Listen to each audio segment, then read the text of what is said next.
Empiezo a emitir.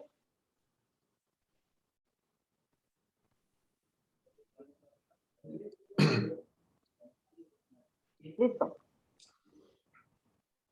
Muy buenos días, tengan todos ustedes, estimados barristas, estimadas barristas y abogados y público en general de estos foros para nuestro estado.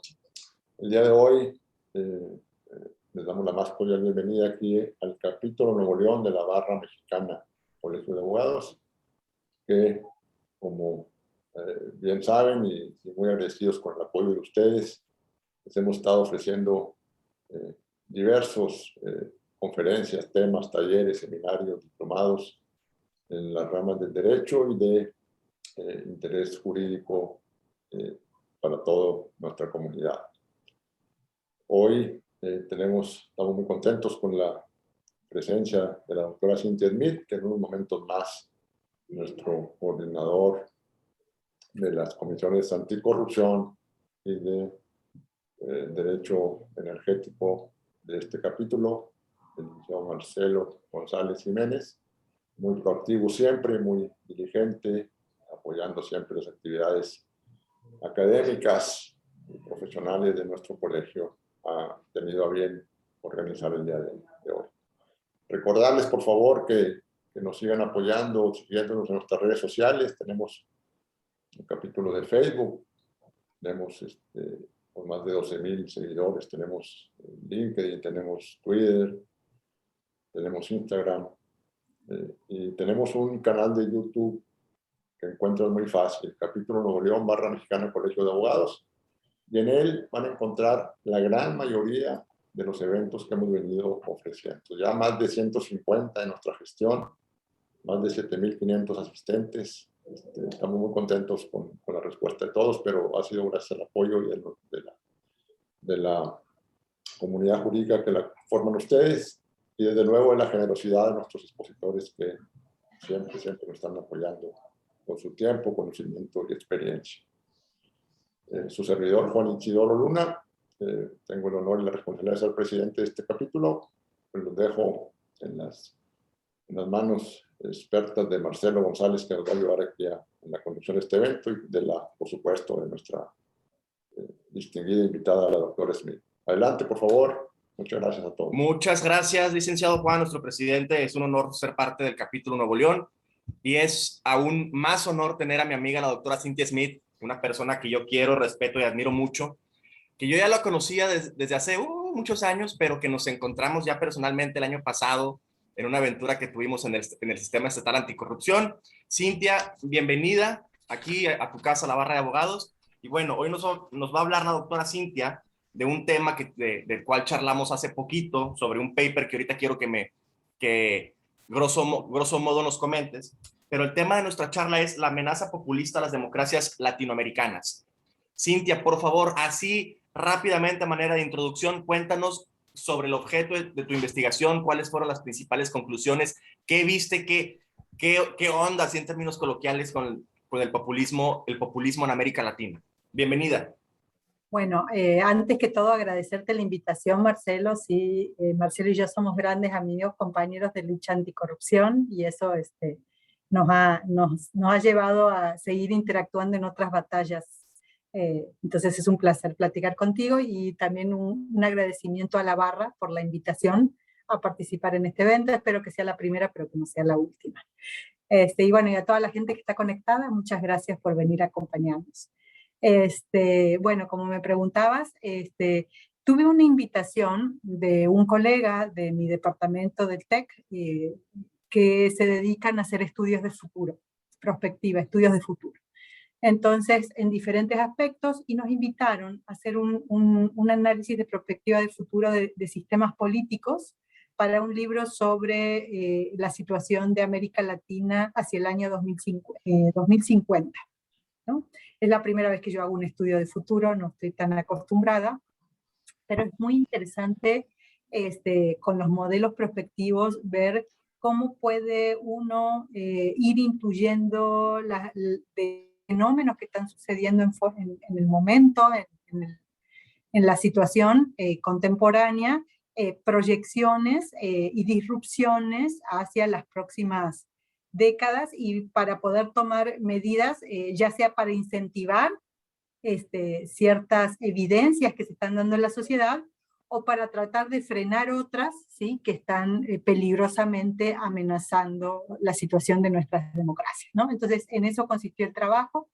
Hicimos un análisis digo hicimos porque me apoyó una alumna, una exalumna mía, trabajamos en equipo, y hicimos un análisis de 10 democracias de América Latina, son muchos países en América Latina, hacer un estudio comparativo de todos los países es muy difícil, pero sí escogimos aquellas democracias que veíamos como que con determinados indicadores, no nada más apreciativos, sino con determinados indicadores, tienen mayor continuidad institucional de esas democracias, ¿no? Que las elecciones suceden con regularidad, que existe un margen, digamos, las instituciones electorales son bastante sólidas, que existe un margen importante de libertad de prensa, ¿no? Y obviamente yo mencionándoles esto, hay algunos casos de países que se imaginarán que quedaron excluidos de esta muestra, ¿no?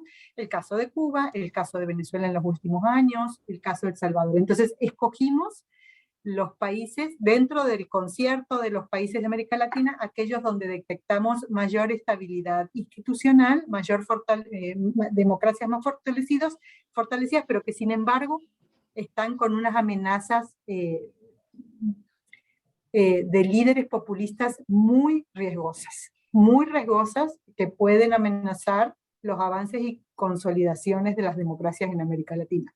Y lo quiero decir desde el principio para que no haya ninguna duda, que este tipo de modelos no tiene ninguna relación con una cierta perspectiva ideológica. Lo que estamos aconteciendo en América Latina, y no solo en América Latina, porque también inclusive en Estados Unidos y en Inglaterra estamos viendo fenómenos de este tipo, es que los extremos, que hay intereses de modelos políticos que apelan a las sociedades desde los extremos, puede ser desde la extrema izquierda y puede ser de la extrema derecha. Este fenómeno no tiene nada que ver con una posición política en particular y que aplican ciertas técnicas, ciertos recursos, ciertas narrativas para enardecer a la sociedad. Ellos utilizan la palabra pueblo, ¿no? El concepto de pueblo, y incentivar y socavar las instituciones, el equilibrio de los poderes, el principio de la representación democrática, y todo lo que ellos asocian con el establishment, que a veces son inclusive actores que están fuera del sistema político, pero que los acusan de ser los responsables de este deterioro, porque hay un cierto deterioro de las condiciones económicas y sociales, que simplifican diciendo que los responsables son determinados grupos en particular y que lo que hay que hacer es desmontar las instituciones, ¿no? Ya hablamos de los casos, si querés platicamos algunos casos Sí. de un lado, del otro, matices. Perfecto. Doctora, me llamó la atención esto que dijiste del establishment, porque ha sido una palabra que yo lo he escuchado sobre el gobierno del expresidente Donald Trump, y ahora con nuestro presidente de México. Uh-huh. ¿Qué debemos entender por establishment? O sea, ¿es una superestructura tangible o es como una masa incorpórea? ¿Qué es el establishment, doctora? Lo que están tratando de generar con estas narrativas es decir que hay grupos de interés que están en contra del pueblo, o lo que el pueblo signifique, ¿no? Que es una masa líquida amorfa, y que están tomando decisiones para sus propios intereses. Por ejemplo, en la crisis del 2008, que empezó en Estados Unidos con el caso de Lehman Brothers, y pegó durísimo en Estados Unidos, en casi todos los países, menos en China, en casi todos los países hubo un deterioro ahí importante, se empezó a manifestar, ¿no? De que los sectores financieros tenían una ventaja competitiva, de que los migrantes eran responsables del tema del deterioro de los salarios en estas comunidades y del desempleo. Y ahora lo vemos en otros fenómenos, por ejemplo, que a mí me llama mucho la atención y me parece muy peligroso. El caso, por ejemplo, de la investigación que le están haciendo a un grupo de investigadores del CONACYT, diciendo que se están beneficiando de dinero muy público. Digo, puede ser probablemente que ahí haya hay un caso, pero que definitivamente no es crimen organizado. Y ese es el peligro. Definitivamente los investigadores, colegas de otras universidades, no son fenómenos de crimen organizado. Y entonces es muy fácil poner, por ejemplo, en los intelectuales. O por ejemplo en los medios de comunicación tradicionales, ¿no? El ejercicio, y tanto lo hizo Trump como lo hizo López Obrador, que son los ejemplos que mencionaste recién, en construir estos enemigos en los medios de comunicación, los intelectuales, Claro. las estructuras financieras, y bueno, en el caso de México hasta las feministas, ¿no? De pronto son una amenaza y una oposición para este gobierno. Sí, que ahorita sacó el presidente el tema sobre las feministas conservadoras, algo así, y yo lo veo como un recurso para reforzar su discurso y como tú dijiste, para enardecer o para levantar el ánimo de sus masas, de su capital político y así consolidarse en la opinión pública. Oh, wow, doctora, está... Pero a ver, entonces, Latinoamérica, ya vamos aterrizando a nuestro continente. A nuestro continente y siempre hemos escuchado de Latinoamérica que el populismo cubano, que el populismo de Nicaragua, que el populismo, etcétera, etcétera, etcétera, de Venezuela y sin duda también el populismo de México.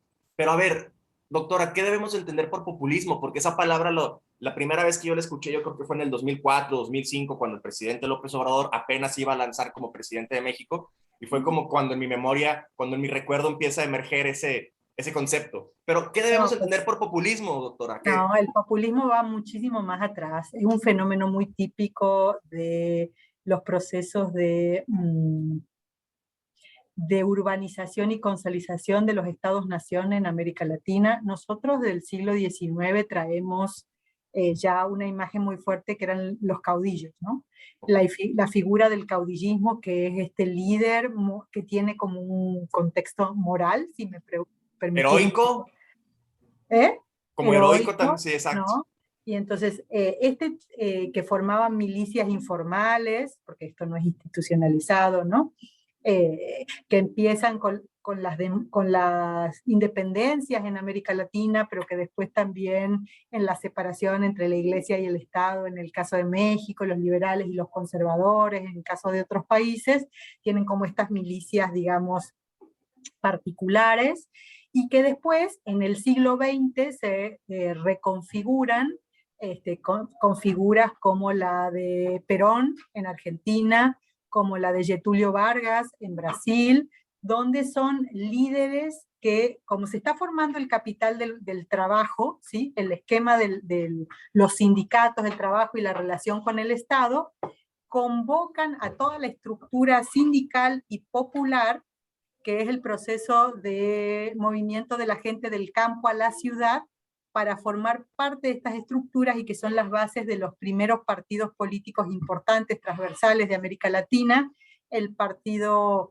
de los trabajadores en Brasil, el partido justicialista en Argentina, el APRA en Perú, el PRI en México, ¿no? Entonces, generalmente uno tiende a analizarlo y a circunscribirlo al fenómeno del propio país, pero es un fenómeno bastante generalizado en América Latina, donde en el caso de México el PRI es más institucional, pero en el caso, por ejemplo, de Argentina, la historia del Partido Justicialista o peronismo, ¿no? Que es el equivalente, no se entiende sin la figura de Perón, ¿no? Un líder populista de base.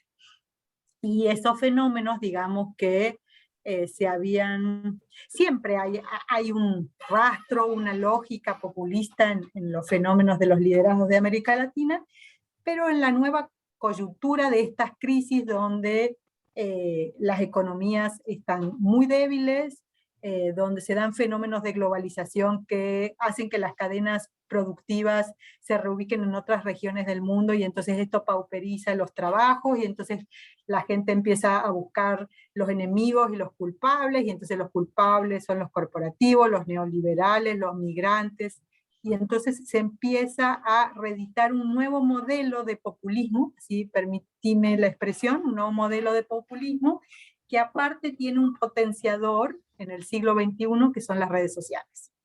Y este potenciador es gravísimo porque si bien los medios de comunicación masivos existen desde el siglo pasado y te permiten fenómenos de masificación de discursos, eso no es nuevo, las redes sociales con sus algoritmos te permite generar mensajes diferenciados, mensajes de miedo dirigidos a ciertas audiencias.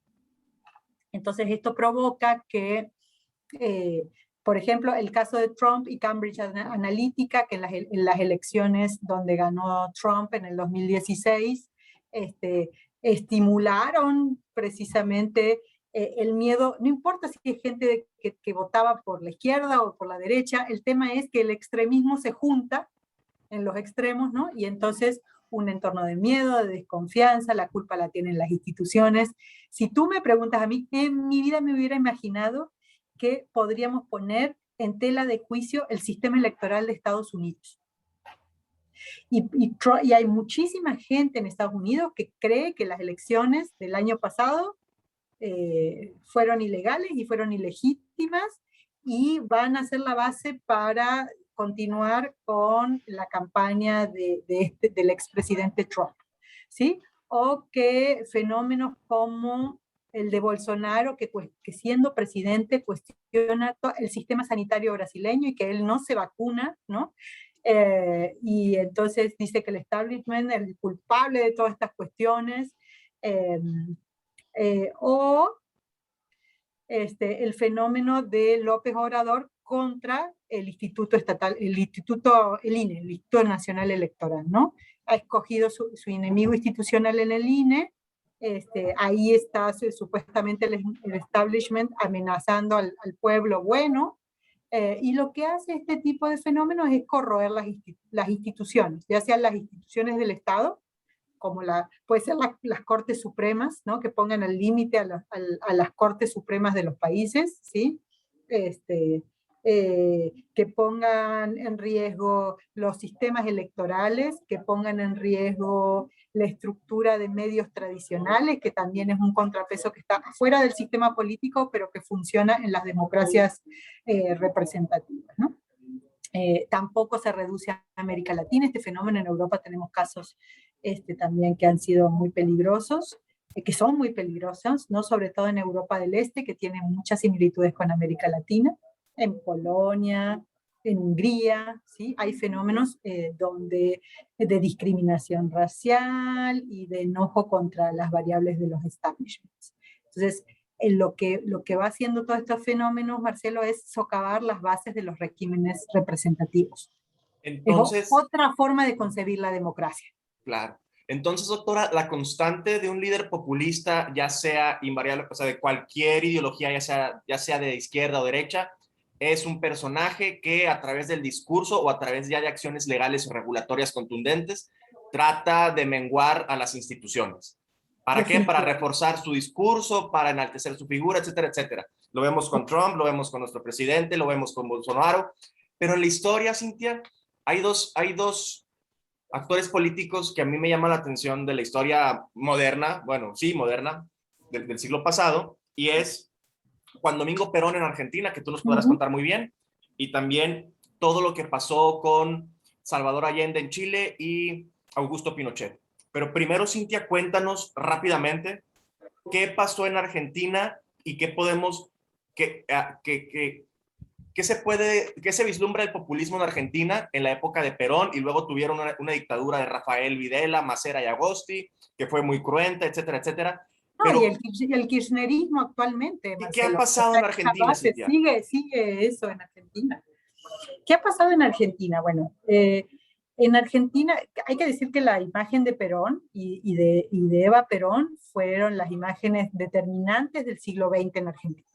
y que hay un antes y un después de la vida política de Argentina de estas figuras. ¿Por qué? Porque reconfiguraron la lógica política del país. Antes de ellos, digamos que las tensiones en Argentina tenían que ver con aquellos grupos que beneficiaban al campo contra los que beneficiaban a los sectores industriales emergentes, ¿no? Y la lucha era si debía de ser un país más abierto para exportar materias primas o si debía de ser un país un poco más cerrado para desarrollar la industrialización. Entonces, entra Perón y la lectura clave de Perón es, como te comentaba recién, esta transición de la gente del campo a las ciudades que provoca un proceso de migración interna masiva y que no había fenómenos identitarios para esta gente. Entonces, forman estos partidos políticos y estos sindicatos, los movimientos, ¿no? El movimiento sindical, político sindical, que en el caso de México y en el caso de Argentina está bastante vinculado, ¿no? Y entonces esto genera,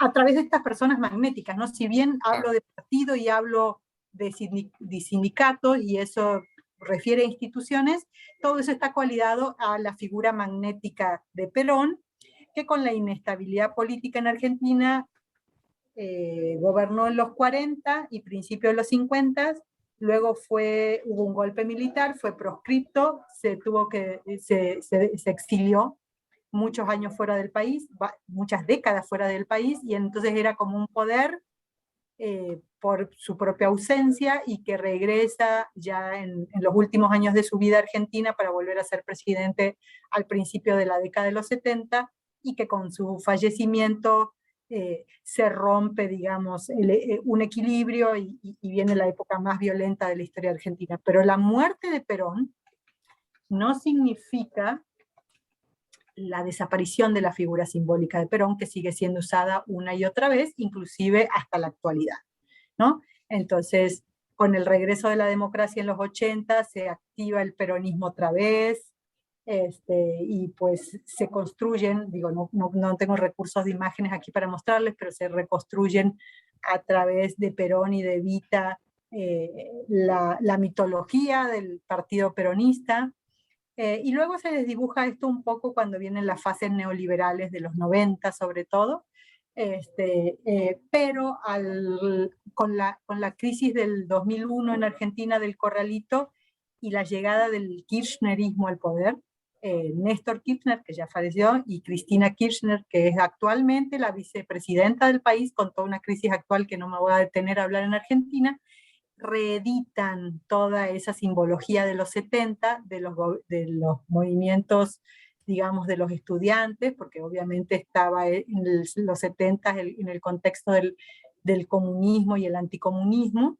y por ejemplo, el movimiento que sostiene a la vicepresidenta y a su grupo íntimo tiene el nombre de un expresidente argentina que fue de la transición, digamos, que trajo a Perón de nuevo a Argentina, que era Cámpora, ¿no? Entonces la Cámpora, todo eso tiene ese contexto, no quiero decir exclusivamente ideológico, sino más bien simbólico, la verdad, más bien simbólico. Claro. Entonces, del siglo XX para acá, la Argentina está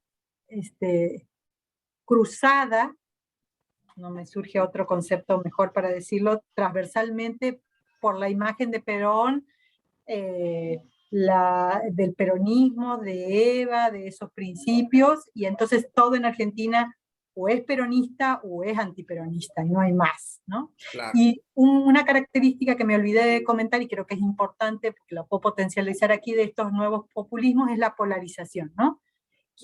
No hay moderación, no se puede ser moderado y coincidir con el régimen en algunas cosas y diferir con el régimen en otras, ¿no? Tanto en el trumpismo como en el caso del gobierno actual aquí, como Bolsonaro, como los regímenes de Kirchner, o inclusive en los casos de Venezuela, que fue mucho más grave porque se corroyeron las instituciones, es o estás de un lado o estás del otro, no hay medias tintas, ¿sí? La polarización a su máxima expresión.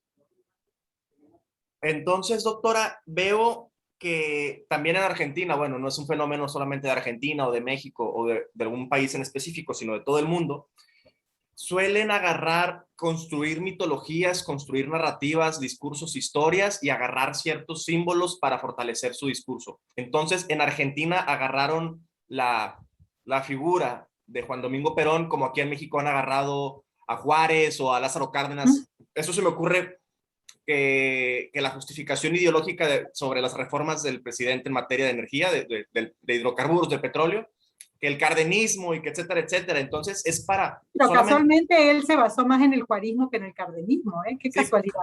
Yo creo que si Juárez viera las políticas que están implementando, no sé. Lo mismo pasó, acordate, en Venezuela cuando Hugo Chávez invocaba a Bolívar, el movimiento bolivariano. Y cuando uno estudia la vida y las ideas de Bolívar y los proyectos de Bolívar, no tienen absolutamente nada que ver con el proyecto del chavismo, ¿no? Pero pues, es la retórica que se retoma, el revisionismo histórico. Y otro dato interesante de lo que está sucediendo en México este último año y de lo que pasó en Argentina y pasó en Venezuela es la reinterpretación de la historia. ¿Sí? La construcción de la historia es una cuestión de posiciones, la pasada, y el revisionismo histórico y la reinterpretación que se está haciendo, pues es como una forma de reescribir la independencia, reescribir la revolución, reescribir el pasado prehispánico inclusive, ¿no? Volver, generar nuevos personajes que a lo mejor no eran tan determinantes en aquel momento, pero se les da bajo esta nueva revisionismo histórico otro tipo de pesos. Es muy típico de estos fenómenos populistas. Sí, entonces son líderes que construyen su narrativa, cambian la historia y no les importa nada, ellos solamente para fortalecer su discurso pues y su figura. La historia es una construcción que la hizo alguien, no es algo que es un factor, Marcelo, ¿no?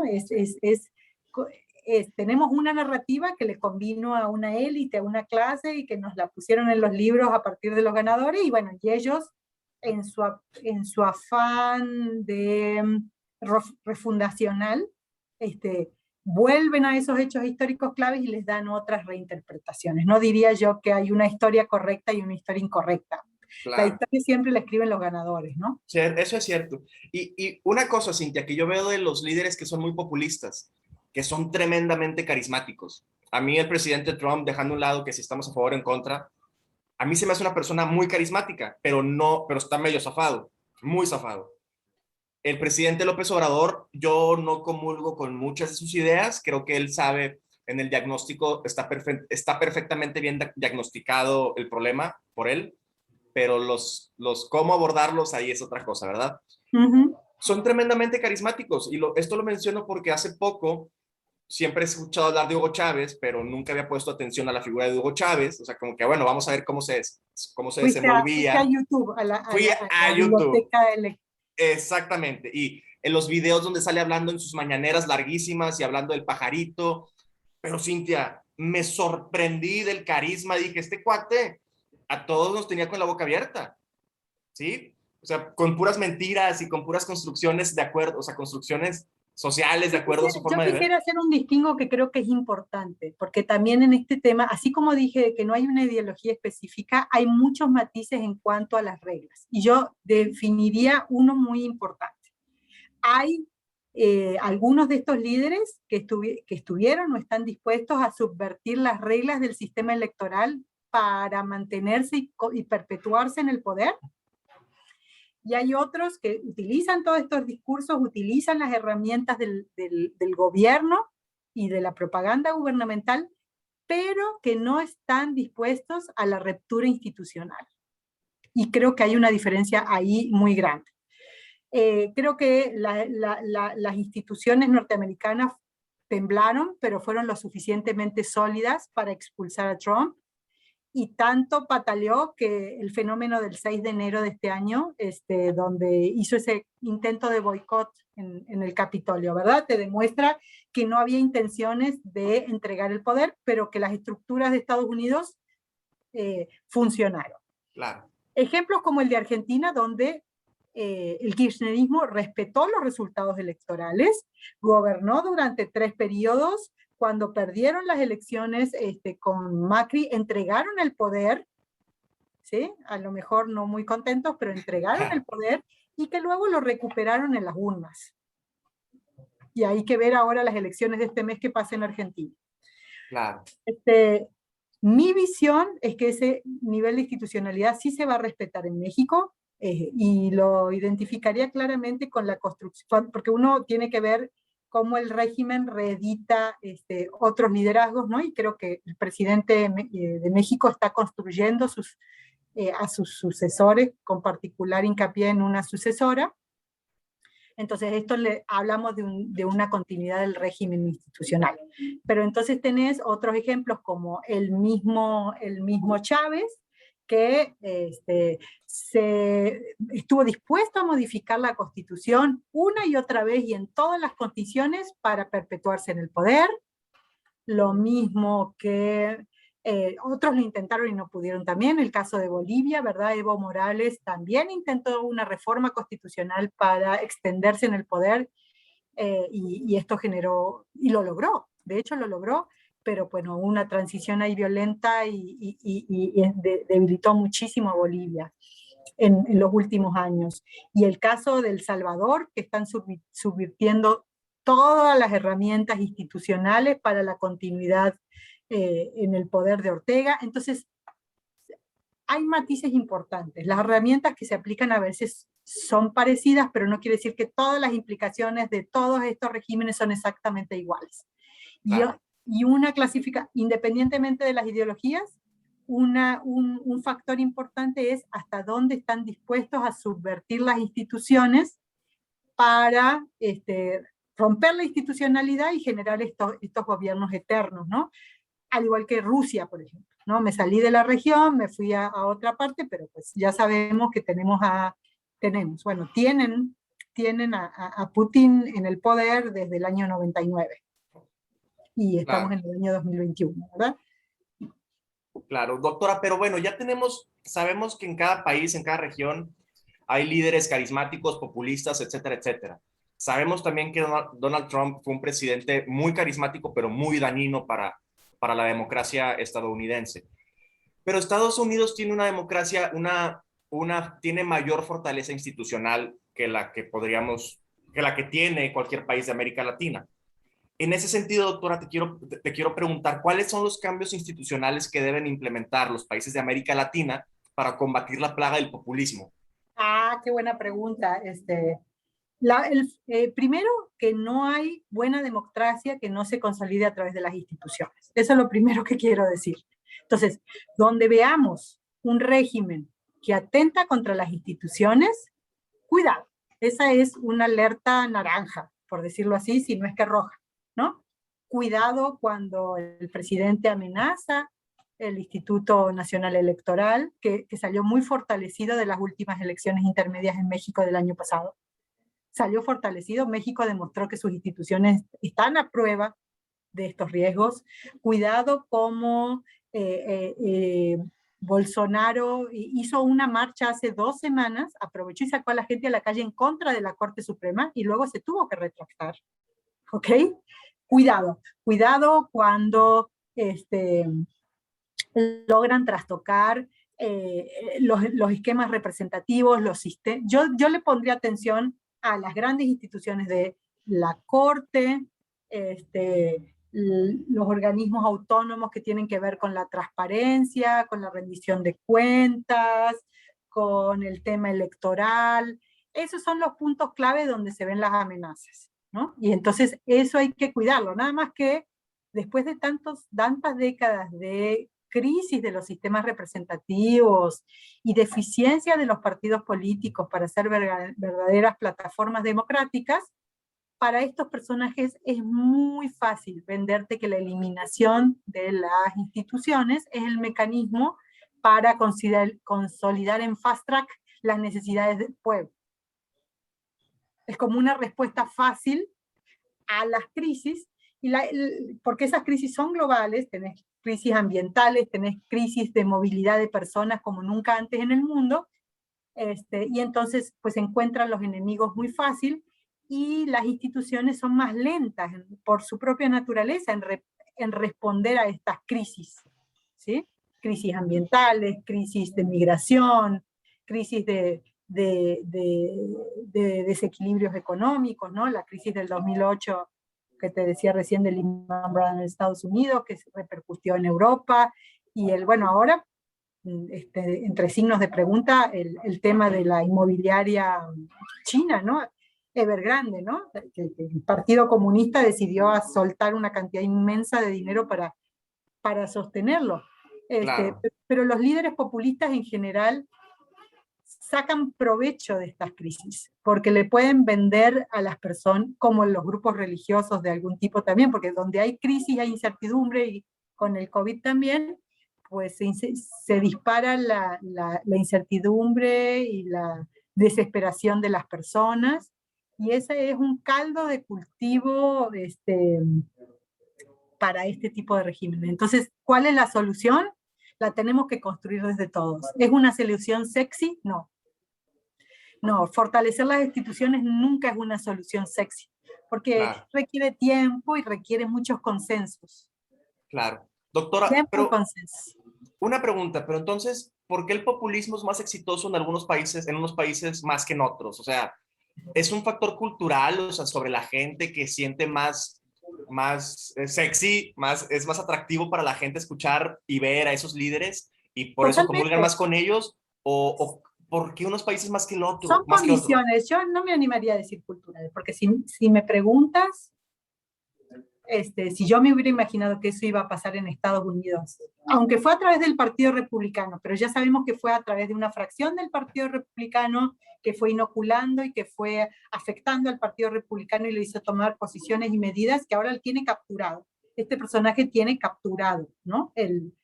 Copado al Partido Republicano y sus dilemas, ¿no? Pero también Johnson en Inglaterra, lo mismo. Entonces, si vos me hubieras dicho que en las dos democracias más consolidadas del mundo iba a suceder esto, no lo hubiera podido creer. Claro. ¿Sí? Si yo digo, no, bueno, si hay matices entre Argentina, Chile y Perú, y porque en Chile la institucionalidad está más sostenida, aunque la gente salió masivamente a la calle, no hubo un oportunista populista, por lo menos hasta ahora, que haya, digamos, usufructuado con ese movimiento social que hubo en Chile hace un año y medio, ¿no? No lo sé, pero pasó en todo tipo de democracias y pasó en las democracias más institucionalizadas. Es una medida a través de un análisis racional, es completamente inexplicable la salida de Gran Bretaña de la Unión Europea. Es completamente inexplicable, es irracional. Y los números y las circunstancias van a demostrar que para la economía va tanto para Europa que ¿no? Y eso los embarcaron unos grupos extremistas de derecha, anti-inmigrantes, que exacerbaron eso, ¿no? Entonces, Claro.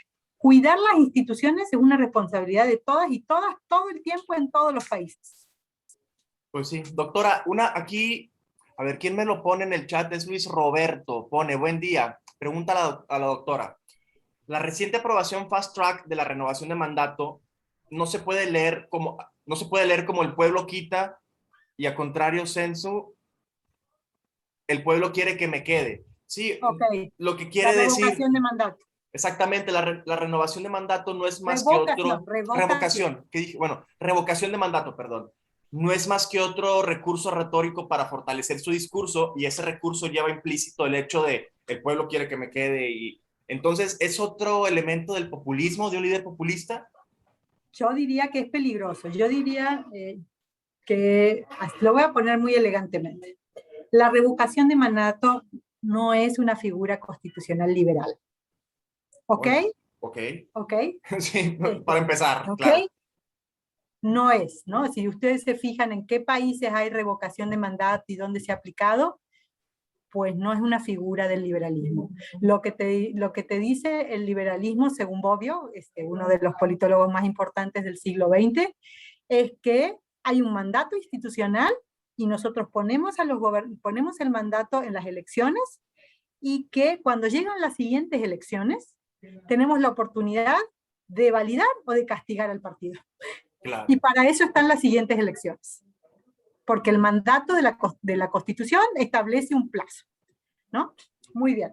Exactamente. Sí es una figura que existe dentro de otras figuras participativas, digamos, de democracia, de democracia directa. En algunos países está, en los países más serios del mundo no está, no figura este tema, y es, desde mi perspectiva, no es más que otra que una figura retórica, porque si te fijas, el intento que hizo en el Senado el gobierno era que la pregunta fuera sobre la renovación, no sobre la revocación, era Exactamente. subvertir completamente la esencia de la revocación. Y otra cosa importante es que la revocación de mandato no es una figura de arriba hacia abajo.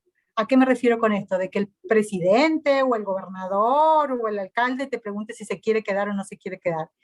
Es una manifestación emergente de la sociedad que debería técnicamente de juntar firmas para poder abrir un proceso de una elección, digamos, fuera de las fechas formales, para ver si la gente quiere retirar a la persona que está en funciones. Entonces, cuando uno escucha que la figura de la revocación de mandato está inspirada desde el gobierno hacia abajo, huele mal. Aguas, claro.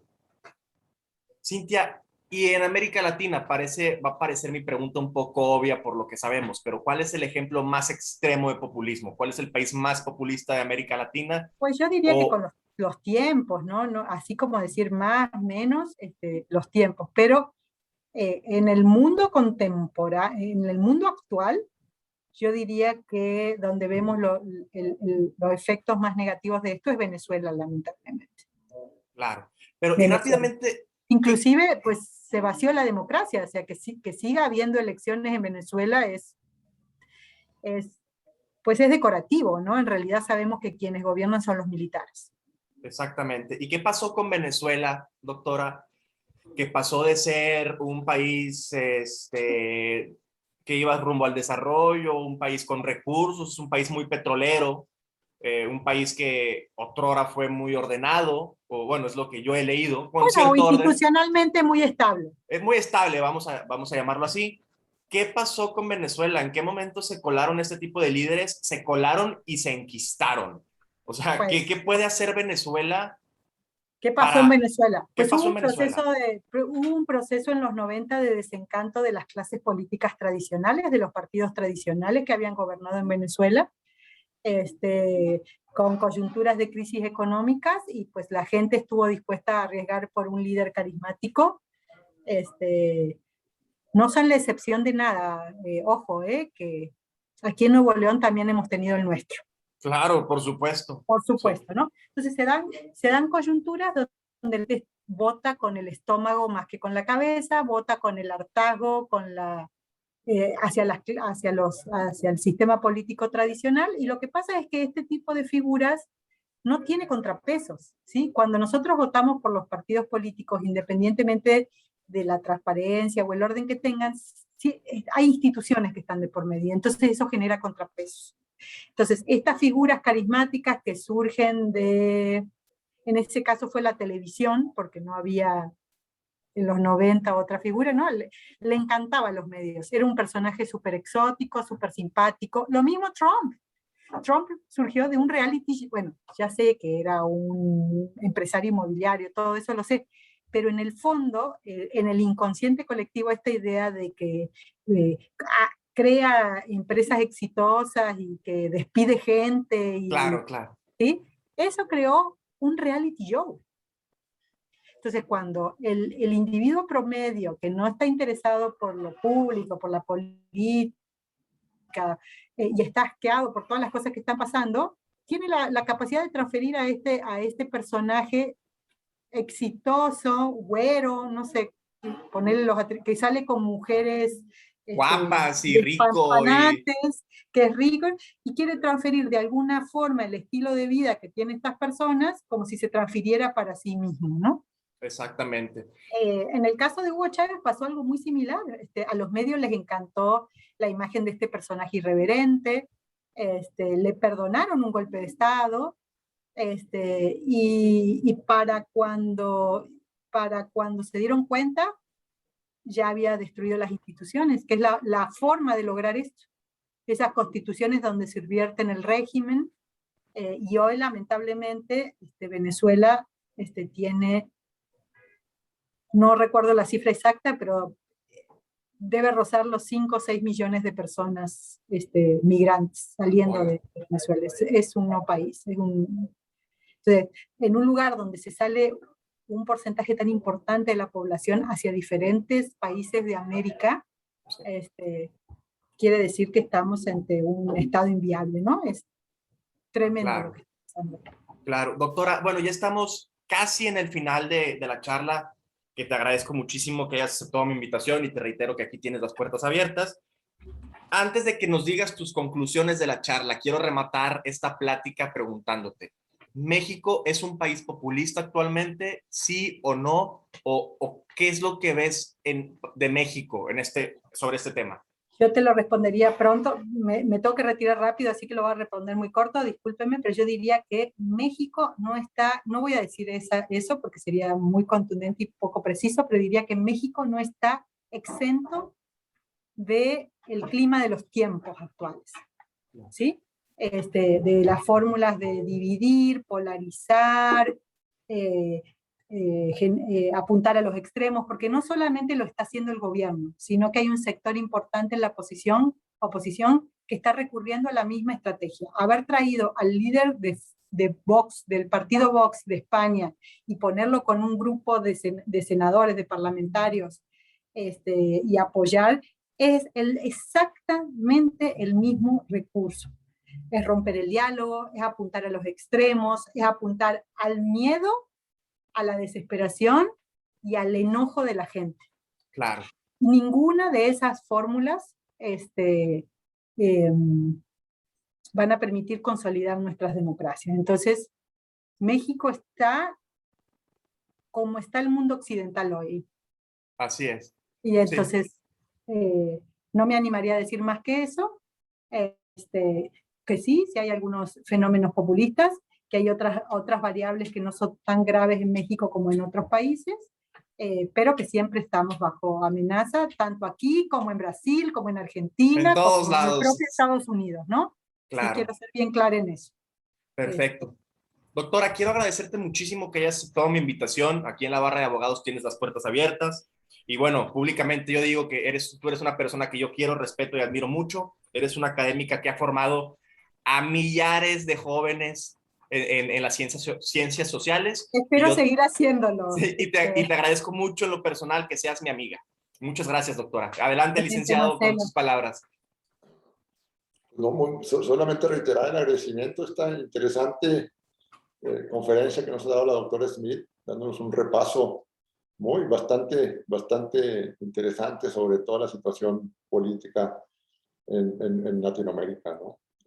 Digo, la preocupación está latente y nosotros como barra de abogados estamos siempre pendientes de todos estos movimientos, digo, obviamente respetando el Estado de Derecho y respetando las ideas, por supuesto, pero sobre todo lo que buscamos es eso, desde nuestro foro, colaborar siempre, porque ante todo, ante cualquier situación o régimen político que esté, haya siempre un respeto al Estado de Derecho.